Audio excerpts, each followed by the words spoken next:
पंच कल्याणकों के लिए बनने वाले मंदिरों के लिए बहुत प्रश्न उठाते हैं। क्या ज़रूरत है इतने बड़े बड़े मंदिरों की? क्या ज़रूरत है पंच कल्याणकों की? क्या ज़रूरत है एक ही गांव में जहां पर एक भी घर की समाज नहीं है, एक मंदिर ऊपर है, एक मंदिर गांव में है, एक मंदिर यहाँ बन रहा है, क्या ज़रूरत है? कितने अच्छे अच्छे प्रश्न लोग उठाते हैं आजकल। थोड़ा सा समझते हैं इन चीज़ों को।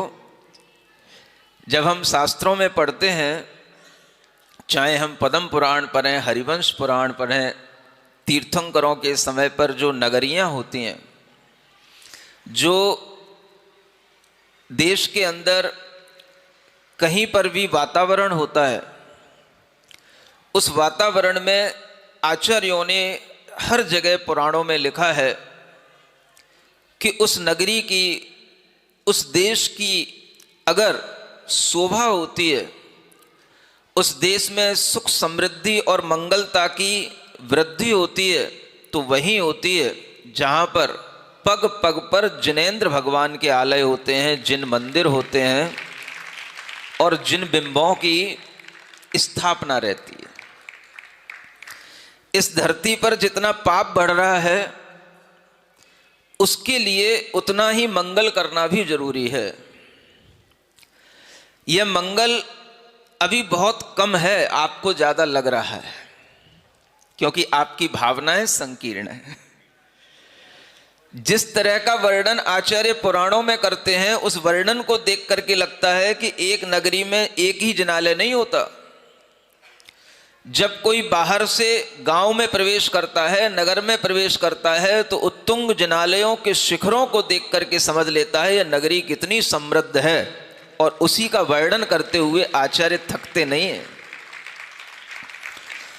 जिन लोगों को ये लगता है कि क्या ज़रूरत है इतने बड़े बड़े जिनालयों की, ये ज़रूरत इसलिए है कि इस धरती पर जितना पाप बढ़ रहा है, मुझे लगता है अभी उससे और अधिक जिनालयों की ज़रूरत इस धरती पर रहेगी, तभी ये धरती थमी रहेगी, नहीं तो धरती पाताल में पहुंच जाएगी।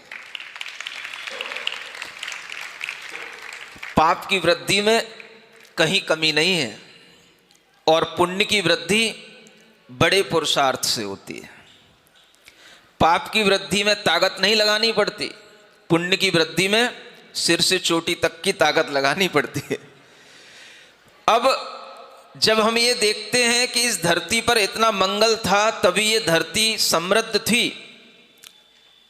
भारत को सोने की चिड़िया कहा जाता था। वो सारा का सारा सोना जानते हो कहाँ रहता था? मंदिरों में रहता था।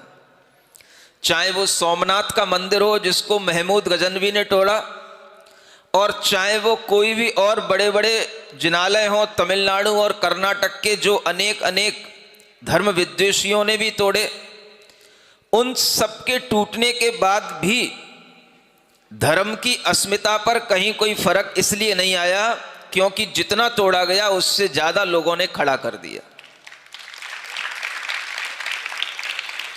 ये इसलिए कहना आज जरूरी हो रहा है कि लोगों के दिमाग कुछ ज्यादा ही अपने तरह से चलते हैं। हमारे आसपास घूमने वाले लोग भी हमारे कानों में मंत्र फूंकते रहते हैं।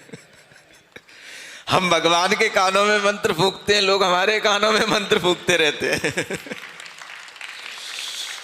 और जब हम विचार करते हैं तो हमें लगता है हमें दो कान दिए हैं भगवान ने, हम सबकी सुनेंगे, गुस्सा किसी पर नहीं करेंगे, और जो हम अपने अंतर मन में झांक करके, समझ करके, अपने सम्यक ज्ञान से देखेंगे, वो हम आपको बताएंगे।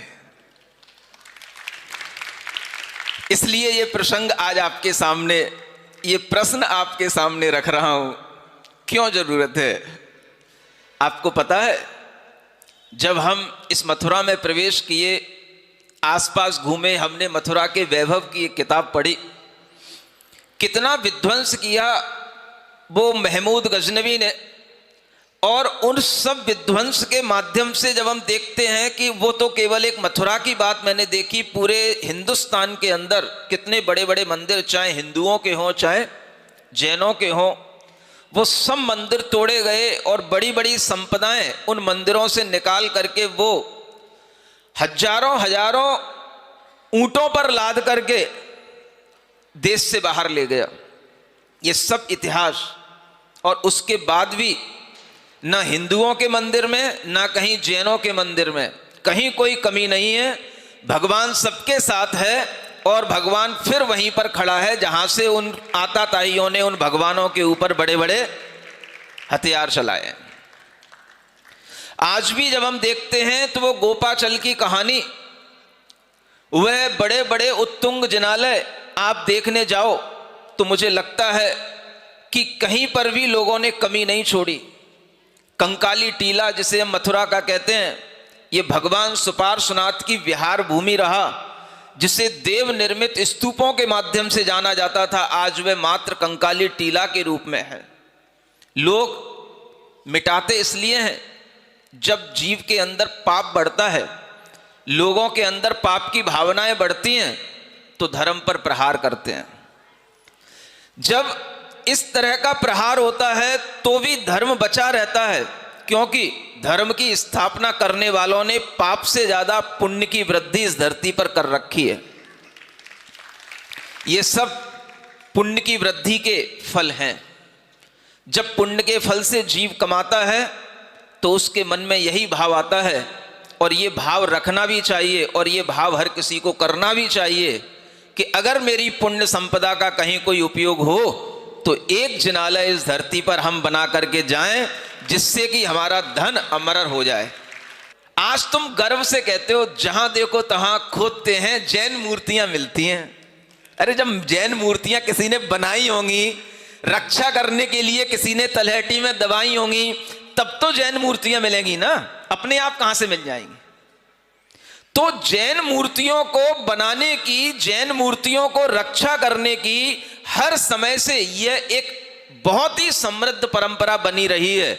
और हम समझते हैं इस धरती पर अगर आज थोड़ा बहुत मनुष्य के अंदर धर्म है, उसके विचारों में थोड़ी बहुत अगर अच्छाई है, दया का कहीं कोई भाव है, कहीं कोई मैत्री और सत्य का भाव है, तो वह सिर्फ और सिर्फ इन जिन बिंबों के कारण से है। इसलिए इन जिन बिंबों पर प्रश्न चिन्ह मत उठाया करो। तुम भी पढ़े लिखे हो, हम कोई अनपढ़ नहीं है। समझ में आ रहा है? थोड़ा इतिहास पढ़ो। अगर हमारे इतिहास में इन जिन बिंबों की अधिकता नहीं होती तो महमूद गजनबी, अकबर और औरंगजेब जैसे लोगों ने तो धर्म को मिटा ही दिया होता और लोग कभी भी धर्म की आराधना नहीं कर पाते। वो तो इतने अधिक ये बिंबिंब थे कि उनके हाथ कम पड़ गए, लेकिन हमारे धर्म में जो बिंबियों की संख्या थी वो कम नहीं पड़ी। इसलिए धर्म आज तक चल रहा है और इन्हीं के कारण से वो संबल मिल रहा है, जो लोग फिर से उठ करके खड़े हो जाते हैं और फिर से एक नहीं चार और तैयार कर देते हैं। सुन रहे हो ना? थोड़ी सी पढ़े लिखे लोगों को मेरी बात सुना देना। अगर मैं थोड़ा सा कम पढ़ा लिखा हूं तो मुझे और समझा देना, मैं समझने को तैयार हूं। मैं आग्रही नहीं हूं। समझ आ रहा है? लेकिन मैं फिर आपसे कह रहा हूं, इतिहास पढ़ो। इतिहास में अगर धर्म की सुरक्षा रही है तो इन आयतनों से ही रही है, इन जिनालयों से रही है और आगे भी रहेगी तो इन्हीं के कारण से रहेगी। तुम कहते हो इनकी रक्षा कौन करेगा? तुम पहले बनाओ तो, जब तक तुम्हारी जान में जान है तुम रक्षा करो, और जब तुम्हारी जान में जान रहेगी और तुम्हारा किसी भी जिनालय से अनुराग रहेगा तो नियम से तुम देव बनोगे। सुन रहे हो? और अगर उस पर कभी भी कोई भी आक्रमण करेगा और किसी भी तरह से उसको कोई क्षति पहुंचाएगा तो तुम्हारी रूह वहां बैठ के भी कांपेगी और फिर वहां से तुम रक्षा करोगे। जिनालयों की रक्षा तुम ही करोगे और कोई नहीं करेगा। तुम ही नहीं करोगे तो भूत बन जाओगे। समझ में आ रहा है? इसलिए ज्यादा अगर तुम्हें भविष्य दिखाई देता हो और ज्यादा तुम भविष्य के ज्ञाता हो गए हो, थोड़ा हमारे सामने आओ, ठंडे दिमाग से आओ, तुम्हें समझाऊंगा मैं। समझ आ रहा है? मेरे कानों में मंत्र फूकने वालों,